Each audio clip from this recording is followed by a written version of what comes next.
les gens nous prenaient pour des fous. Pour des fous. Pour des fous.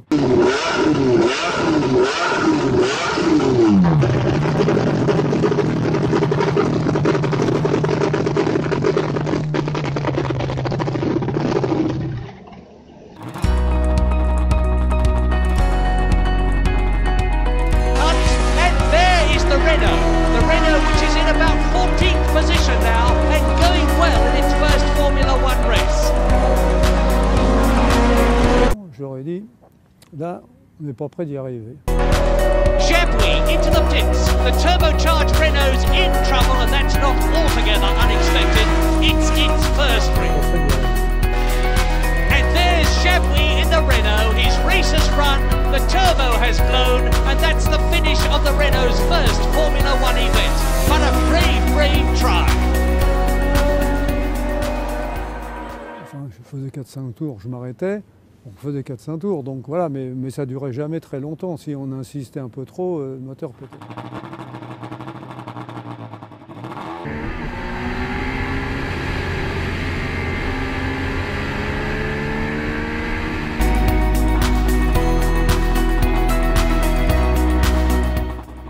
Où ça a mieux fonctionné, c'est quand on a fait une Windcar.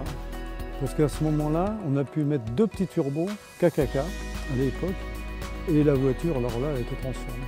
Mais là, je savais que dans peu de temps, j'allais gagner un Grand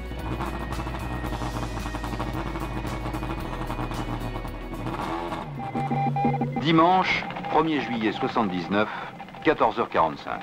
2 bolides jaunes 100% français occupent la pole position et la ligne de départ.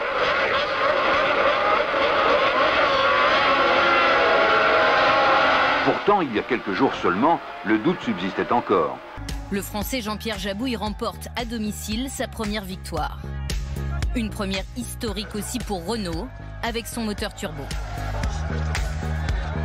Ce jour-là, juste derrière, une bataille inoubliable va tout éclipser.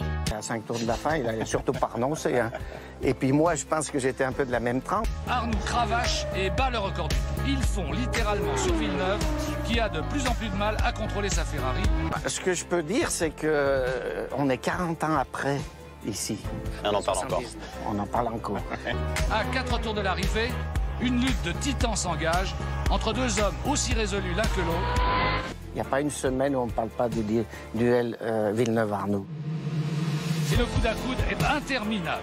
Cependant, dans le virage, Arnoux a l'avantage de la corde, qu'il met à profit pour prendre le meilleur. Et aussitôt, il prend le large. Et puis on est arrivé là. Mais bon, je savais qu'il allait planter un freinage ultra tardif. Et puis alors là, on voyait que de la fumée bleue. Et là, dans la cuvette où on est carrément comme ça, c'est là où Gilles me met un bon coup. Il est à l'intérieur. Il est à l'extérieur, je suis à l'intérieur. Et là, à l'époque, il y avait des vibreurs qui étaient très hauts puis très bosselés. Et ma voiture, elle fait comme ça. Et je reviens sur la piste et je le retrouve là. Et là, c'est à ton tour. Et alors là, après, on redescend et tout. Et alors là, c'est bam, bam. Villeneuve revient à la charge. Il n'y a plus de place. Les 2 voitures se heurtent 1 fois, 2 fois. Villeneuve est bousculé. Arnoux a l'avantage. Je suis à l'intérieur et là, je me retourne vers lui et je me rappelle, je vois bien entendu son casque, mais ses yeux. Et je me dis, putain, il va rien me lâcher. Nom de Dieu, il va rien me lâcher. Mais je le savais, ça. Tour après tour, la lutte s'intensifie pour le gain de cette 2e place, aujourd'hui encore célèbre. Et l'incroyable duel au couteau que se sont livrés Villeneuve et Arnoux s'achève à l'avantage du Canadien. Mais les 2 hommes sont à réunir dans le même hommage. Mais je ne l'appelais pas le pilote, moi. Ton père, je l'ai toujours appelé l'acrobate. Alors à Dijon, c'était un coup de chance, quoi. C'était la victoire en France, d'un Français, d'une voiture française, des pneus français. C'était idyllique. Et pour Renault, c'était un truc parce que personne pensait qu'on allait y arriver, quoi. The Frenchman in the Ligier, second fastest. Now we can expect the Renault to get away slowly because of its turbocharger, and indeed it has.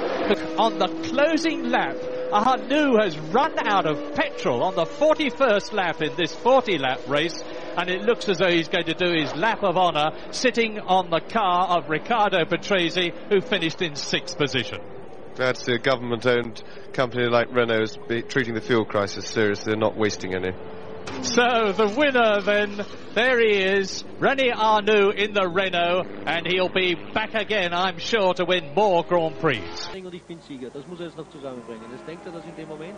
Gibt doch einmal Vollgas, schaltet die nächsten 2 Gänge hoch und gewinnt den Grand Prix.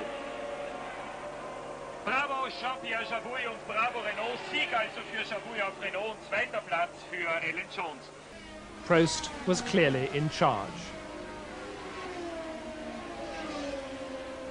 Going on to win his first Grand Prix.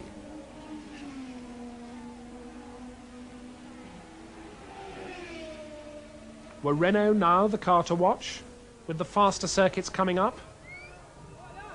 Because the checkered flag is out now, and René Arnoux, to the cheers of the French crowd, wins the French Grand Prix. But are Jean Sage and Gérard Leroux going to be amongst the applauding crowd? But Prost disappears out of the station hairpin. He's maintaining his lead, all right. It's just as difficult for Patrese as it is for Alain Prost, of course. And as Prost goes into the tunnel, he is now on his way to his 6th Grand Prix victory in 2 years. 3 wins last year, 2 wins this year at South Africa and Brazil. And there goes Prost off, as did Arnoux. My goodness, what about Patrese now? That tells you how... Vem para a reta da tribuna no topo. Diretor de prova na pista. Aí está, bandeirada para Arnoux. Prost, vencedor do Grande Prêmio da Bélgica.